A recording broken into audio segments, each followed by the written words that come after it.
Une hirondelle ne fait pas le printemps. On n'a jamais vu ça, disent les hommes.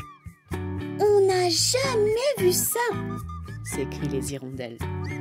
Tout le monde s'étonne de cette amitié incroyable, celle qui unit Nicolas et Voltigette.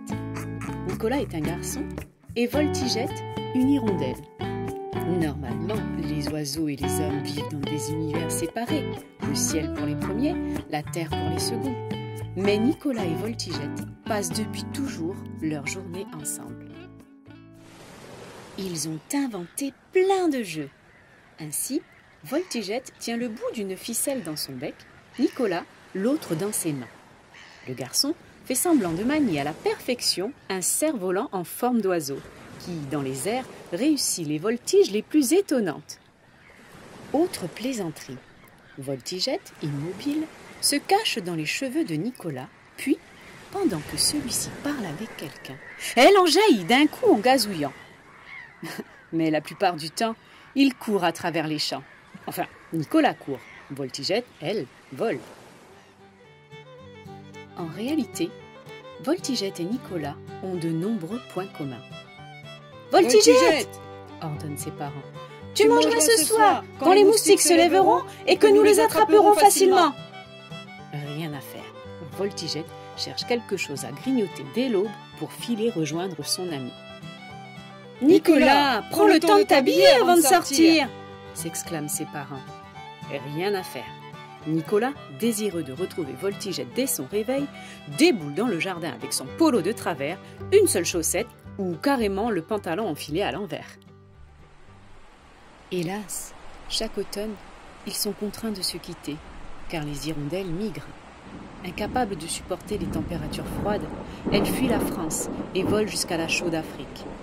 Pour Nicolas, l'hiver est un bien difficile et bien long moment. De son côté, même si elle adore sa famille et raffole de la chaleur africaine, Voltigette est triste d'être sans son ami. Cette année, ils se disent à nouveau au revoir. « À très vite !» lance Voltigette en survolant la maison. « À très vite !» répond Nicolas qui, depuis le jardin, lui envoie des signes. L'hiver se déroule trop lentement pour eux. « C'est quand le printemps ?» demande tous les jours Nicolas à ses parents. « Quand reviendront les hirondelles ?» Et il scrute le ciel vide. « C'est quand le printemps ?» demande tous les jours Voltigette. Quand reviendront les nuages? Et elle scrute le ciel vide. Un jour, Voltigette, première levée, repère de minuscules nuages dans le ciel africain. Elle s'élance et crie « Le printemps! Je vais retrouver Nicolas !» Et la petite hirondelle, sans attendre davantage, fonce vers la France. Après plusieurs jours d'un vol rapide, elle arrive au-dessus de la maison de son ami. Nicolas est justement assis devant la fenêtre pour contempler le ciel. « Voltigette !» Il saute de joie et bondit dehors. Voltigette vient se frotter contre sa joue. « Enfin le printemps !» souffle Nicolas. « Et si on profitait de la plage ?» suggère Voltigette. Et les voilà tous les deux qui traversent les champs afin de gagner le bord de l'eau. Hélas, ils ne remarquent pas que l'atmosphère se rafraîchit, s'obscurcit. Pendant qu'ils se poursuivent au creux des dunes, le changement de lumière surprend Voltigette.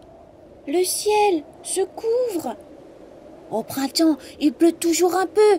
Tant pis, nous ferons comme d'habitude. » En effet, chaque fois que les gouttes ruissellent, Voltigette se réfugie sous le bob de Nicolas. Comme cela, ils restent ensemble. Mais Voltigette tremblote.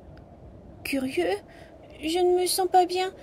La fatigue du voyage, sans doute. » La pauvre hirondelle ne comprend pas qu'elle a froid, puisqu'elle ignore le froid. De son côté, Nicolas frissonne, mais il pense « Je ne peux pas geler, puisque le printemps est revenu. » Et soudain, la neige s'abat sur eux. Voltigette et Nicolas, déconcertés, demeurent bouche et bec ouverts, stupéfaits. « Jolies, ces fleurs blanches qui descendent du ciel, » murmure Voltigette en grelottant, Qu'est-ce que c'est? Des flocons de neige, dit Nicolas qui claque des dents dans son pyjama. Il se rend compte qu'ils sont bien loin de la maison. Pendant qu'il réfléchit, Voltigette ne parvient plus à agiter ses ailes. Elle souhaite dormir. Son corps s'engourdit. Voltigette! L'hirondelle est tombée aux pieds de Nicolas, évanouie. Nicolas la saisit, la garde délicatement entre ses mains pour la réchauffer, puis, courageux, déterminé, rentre en courant sans jamais s'arrêter. La neige tourbillonne. Il dérape, il chute, il se redresse, il tremble, mais il n'abandonne pas. Il doit protéger Voltigette. Lorsqu'il repère sa maison au milieu de la campagne, devenue toute blanche, ses parents sont sur le pas de la porte, inquiets. En anorak, il scrute les alentours et appelle. « Nicolas ! Nicolas !» Exténué, ils se jettent dans leurs bras. Ils boivent maintenant un bon chocolat chaud auprès d'un feu de cheminée. « Je ne comprends pas, » soupire Nicolas. « Vous m'aviez dit que le retour des hirondelles annonçait le printemps. » Oh, une hirondelle toute seule ne fait pas le printemps, Nicolas. Surtout s'il s'agit de ton amie qui désire absolument te revoir. Elle s'est trop pressée, comme toi. C'est l'arrivée de toutes les hirondelles qui signale que le printemps s'installe. En attendant, nous allons bien soigner Voltigette. Voltigette a repris connaissance. Pendant 1 mois, Nicolas s'occupe d'elle. Elle se remplume, elle récupère des forces. Parfois, peu habituée à rester enfermée dans une maison, elle insiste pour sortir. Nicolas la gronde alors gentiment. « Voltigette, veux-tu retomber malade ?» Un jour, les hirondelles emplissent le ciel. « Cette fois, voici le printemps !» claironne Nicolas. Il se précipite dans le jardin. Voltigette rejoint ses parents. Ils sont fous de joie. Mais n'empêche, après quelques baisers du bec, ils lui reprochent son impatience. Un seul nuage ne fait pas le printemps, Voltigette. Un élément ne suffit pas pour juger. Il faut tous les éléments.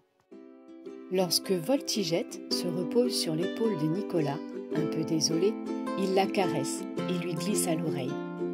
Dans la nature, une hirondelle ne fait peut-être pas le printemps, mais console-toi, Voltigette, dans mon cœur, si. Et voilà, maintenant je suis sûre que grâce à cette belle histoire d'amitié, tu sauras expliquer avec tes propres mots ce que signifie le dicton « Une hirondelle ne fait pas le printemps ». À très vite pour de nouvelles aventures sur ma chaîne.